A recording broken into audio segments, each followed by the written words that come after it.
Investigadores rusos a finales de los 40 mantuvieron a 5 personas despiertas por 15 días utilizando un estimulante basado en gas.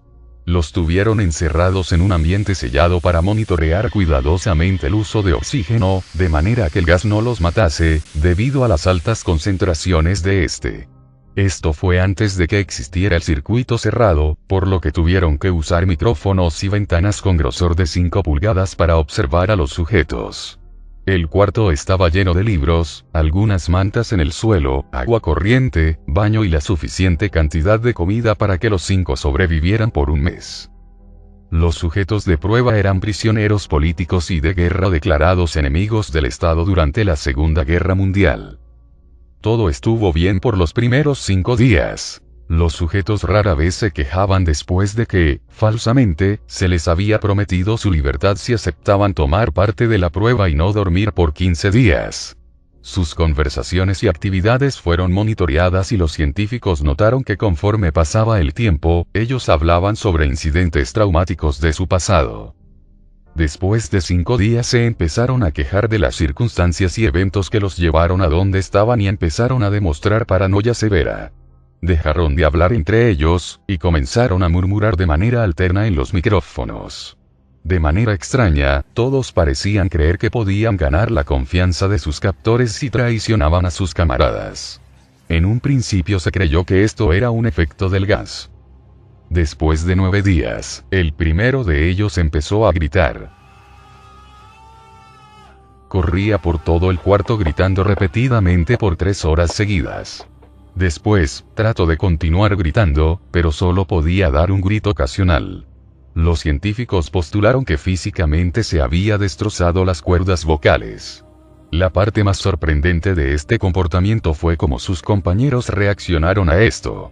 O mejor dicho, cómo no reaccionaron y continuaban murmurando en los micrófonos hasta que el segundo de los prisioneros comenzó a gritar.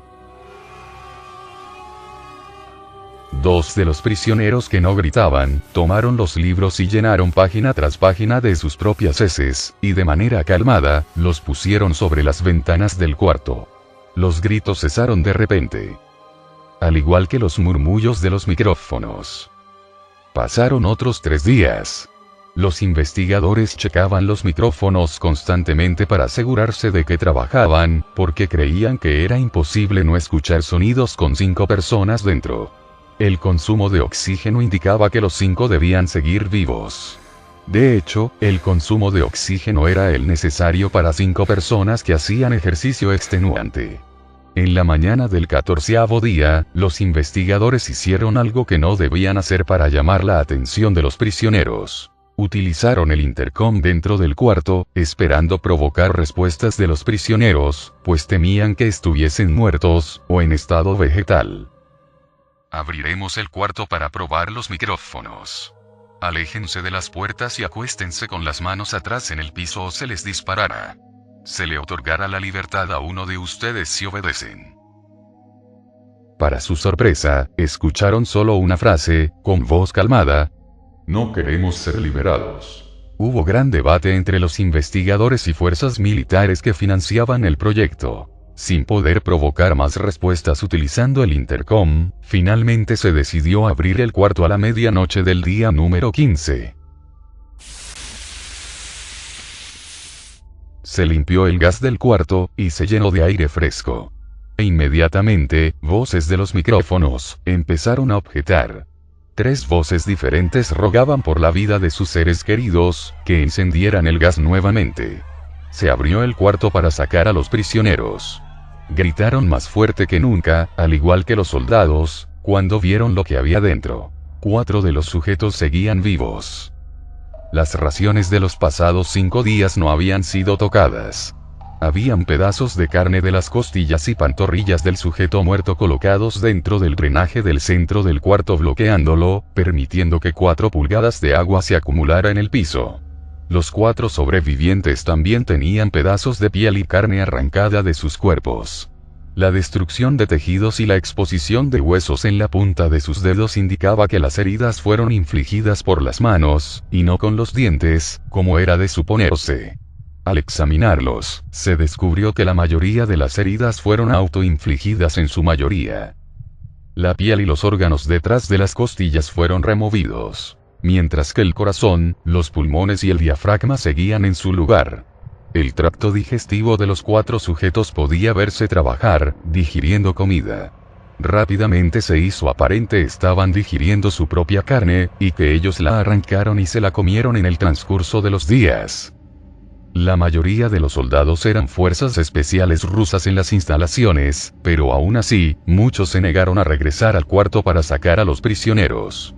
Estos, sin embargo, insistían a gritos que los dejaran dentro y de manera alterna rogaron y demandaron que se encendiera el gas nuevamente, para evitar quedarse dormidos. Para sorpresa de todos, los sujetos pusieron una resistencia feroz durante la extracción. Un soldado ruso falleció cuando un sujeto le mordió el cuello, otro fue gravemente herido cuando otro de los prisioneros le mordió la arteria femoral y los testículos. Otros 5 soldados perdieron la vida, si se cuentan a aquellos que se quitaron la vida en las semanas consecuentes al incidente.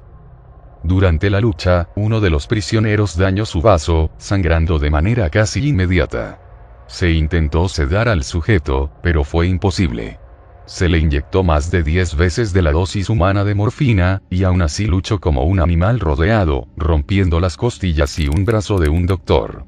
Se veía latir su corazón al máximo por 2 minutos completos, mientras se desangraba, y continuó gritando por más de 3 minutos, atacando a quien se le acercara, repitiendo la palabra, más, una y otra vez, cada vez más débil, hasta que cayó en silencio.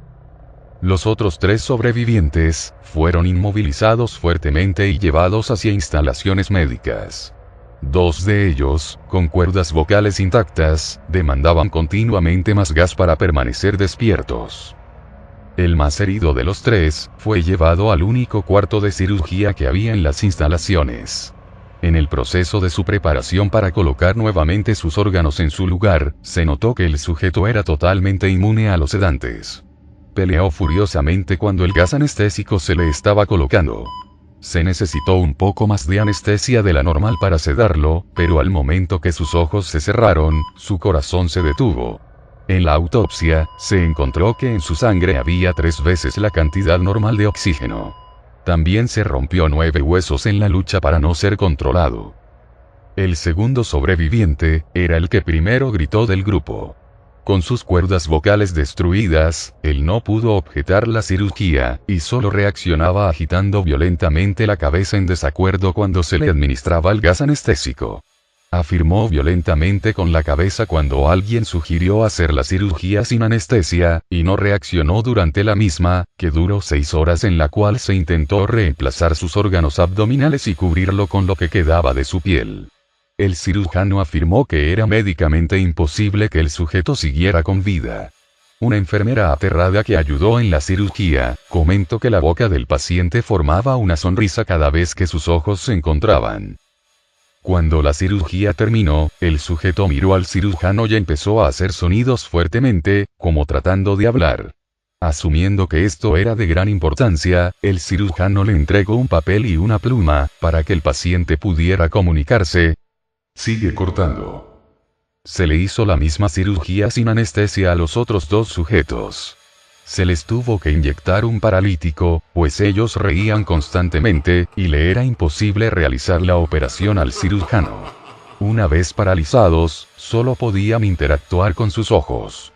En el momento en que pudieron hablar nuevamente, exigieron una vez más el gas estimulante. Los investigadores trataron de averiguar por qué se lastimaron de esa forma a sí mismos, y por qué querían el gas nuevamente. La única respuesta fue: debo permanecer despierto. Se reforzó a los 3 sujetos y los devolvieron al cuarto, para espera de su destino. Los investigadores, enfrentando la furia de sus benefactores militares por haber fallado las metas del proyecto, consideraron dar eutanasia a los prisioneros. El comandante, un ex KGB, vio potencial en el proyecto, y en su lugar decidió ver qué pasaría si ponían el gas nuevamente. Los científicos se negaron rotundamente, pero al final, tuvieron que aceptar. En preparación para ser sellados nuevamente en el cuarto, los prisioneros fueron conectados a un monitor para medir su actividad cerebral. Para sorpresa de todos, los tres dejaron de pelear en el momento que se dieron cuenta que los regresarían al gas. En este momento, era obvio que los tres estaban haciendo un gran esfuerzo por mantenerse despiertos. Uno de los prisioneros estaba murmurando una canción. El sujeto mudo peleaba con sus ataduras de piel, como si tratara de enfocarse en algo. El último sujeto mantenía su cabeza en la almohada, y parpadeaba rápidamente. Siendo este el primero al que se le puso el monitor, la mayoría de los investigadores monitoreaban sus ondas cerebrales con sorpresa. Eran normales la mayor parte del tiempo, aunque algunas veces aparecía una línea recta de manera inexplicable. Parecía que repetidamente sufrían de muerte cerebral. Mientras analizaban los datos, una enfermera notó que los ojos del sujeto se cerraron. Sus ondas cerebrales cambiaron inmediatamente por las de sueño profundo, luego se pusieron rectas, y de manera simultánea, su corazón se detuvo. El único sujeto que quedaba que podía hablar comenzó a gritar para que lo encerraran en ese momento. Sus ondas cerebrales mostraban las líneas rectas del sujeto que acababa de morir por quedarse dormido. El comandante dio la orden de sellar el cuarto con los dos prisioneros dentro, junto con 3 de los científicos. Uno de los 3, inmediatamente tomó un arma y abrió fuego contra el comandante, matándolo de un tiro entre los ojos. Después apuntó al prisionero mudo, y le voló el cerebro. Apuntó al prisionero que quedaba vivo, mientras que los demás investigadores escaparon del cuarto. No me encerrarán con estas cosas. No contigo. Le gritaba al prisionero que estaba atado al camastro. ¿Qué eres? ¿Tan fácilmente te has olvidado de mí?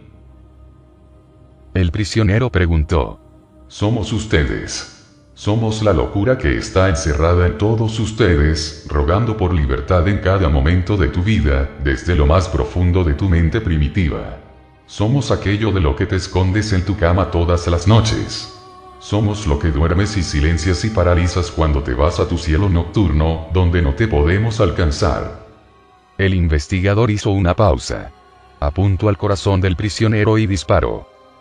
Dando por terminado el experimento.